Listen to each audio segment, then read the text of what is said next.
കൊന്നക്കാട് കാട്ടാനശല്യം രൂക്ഷം. കഴിഞ്ഞ 2 ദിവസത്തിനിടെ മാത്രം ലക്ഷങ്ങളുടെ കൃഷിനാശമാണ് മലയോരത്തുണ്ടായത്. കാസർഗോഡ് ജില്ലയിലെ മലയോര മേഖലകളിൽ കാട്ടാനശല്യം രൂക്ഷം. കർഷകരെ കണ്ണീരിലാഴ്ത്തുന്ന കാട്ടാന വിളയാട്ടത്തിനെതിരെ പ്രതിഷേധം ശക്തമാവുകയാണ്. വാഴകളും കവുങ്ങുകളും പിഴുതെടുത്ത് പലയിടങ്ങളിലേക്കായി ആനകൾ വലിച്ചെറിഞ്ഞിരിക്കുകയാണ്.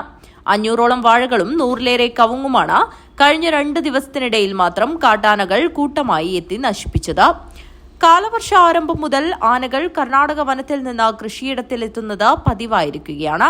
കൊന്നക്കാട് കടവത്തുമുണ്ടായിലെ കുഞ്ഞുമോന്റെയും ബെന്നിയുടെയും കൃഷിയിടങ്ങൾ പൂർണ്ണമായും നശിപ്പിച്ച നിലയിലാണ്.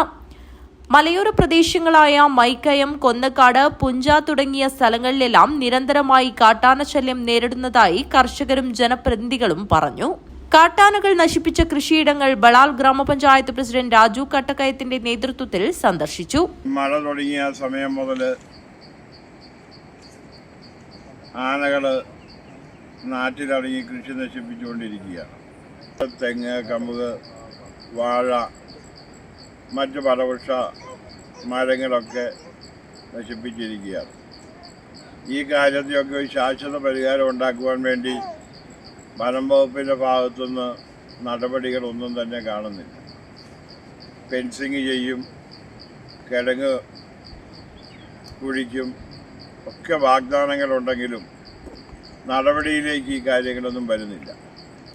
ആനകളെ തുരുത്താനായി തുടങ്ങിയ ഫെൻസിംഗ് പ്രവൃത്തികളും സോളാർ വേലി സ്ഥാപിക്കലുമെല്ലാം എങ്ങുമെത്താത്ത നിലയിലാണ്.